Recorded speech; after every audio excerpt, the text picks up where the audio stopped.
भारतीय विद्यार्थी परिषद वो भारतीय छात्र संगठन है जो सिर्फ चुनाव तक सीमित न रहते हैं। छात्र संघ चुनाव होगा तो बरसाती मेढक के तरीके से आकर भैया जिंदाबाद और भाभी जिंदाबाद बोलने का कार्य करेंगे। अखिल भारतीय विद्यार्थी परिषद अपने स्थापना काल से ही इस प्रश्न का उत्तर हमारे विद्यार्थी परिषद ढूंढेंगे घर पे जाकर। और एक भारत विद्यार्थी परिषद अपने स्थापना काल से कार्य करती है। देश में जितने बड़े आंदोलन हो, चाहे जेपी छात्र आंदोलन रहा हो या आदरणीय सुनील बंसल जी के नेतृत्व में जो यूथ अगेंस्ट करप्शन जो कुछ वर्ष पूर्व 2014 से पूर्व 2G घोटाला, 3G घोटाला, कोयला जैसे घोटाले हो रहे थे, उस समय के भारतीय विद्यार्थी परिषद के कार्यकर्ता अपने राष्ट्रीय अधिवेशन में प्रस्ताव लाते हैं कि युवाओं को यूथ को करप्शन के खिलाफ आगे आना चाहिए। तो विद्यार्थी परिषद के कार्यकर्ता पूरे देश में आंदोलन करते हैं। उस आंदोलन के फलस्वरूप जो नतीजा है वो देश भर के को पता है। सभी छात्र छात्रा बहनों को बहुत बहुत धन्यवाद।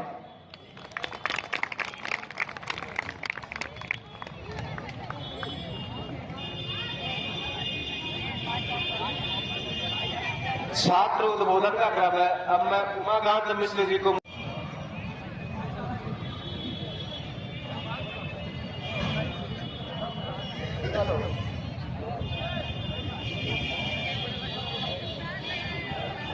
सबसे पहले मैं एक कविता के माध्यम से अपना उद्बोधन शुरू करूंगा। देखिए, ये बहुत निंदनीय घटना है। मैं आपको बताऊं, सभी धर्म, सभी मजहब और उनके पावन धार्मिक ग्रंथ पूजनीय हैं। पंजाब में एक आध घटना गुरु ग्रंथ साहब महाराज जी के साथ बेअदबी की हुई थी, तब भी हम लोग के हृदय पीड़ा से भर उठे थे। और आज जब पावन ग्रंथ रामचरितमानस के साथ इस प्रकार की घटना संज्ञान में आई है, निश्चित तौर पे मेरा स्वयं का हृदय बहुत, मैं अपने आप को आहत महसूस कर रहा हूं। लोकतंत्र में असहमति हो सकती है, हो सकता है कि हमारे कुछ विचार आपसे मेल ना खाते हों, लेकिन इसका ये आशय नहीं कि हम किसी भी धर्म या मजहब की किसी पावन पुस्तक को या किसी धार्मिक ग्रंथ को इस प्रकार से उसकी बेअदबी करें। ये निश्चित तौर पे घटिया और शर्मनाक हरकत है और लोकतंत्र में इसकी कोई स्थान नहीं है। इसकी जितनी निंदा की जाए कम है।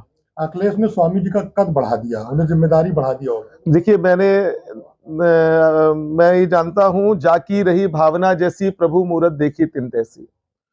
कुछ लोग भगवान राम का मंदिर बनाने के लिए साथ निकलते हैं और भगवान राम के लिए अपना जीवन अर्पण करते हैं, वो राम भक्त कहलाते हैं।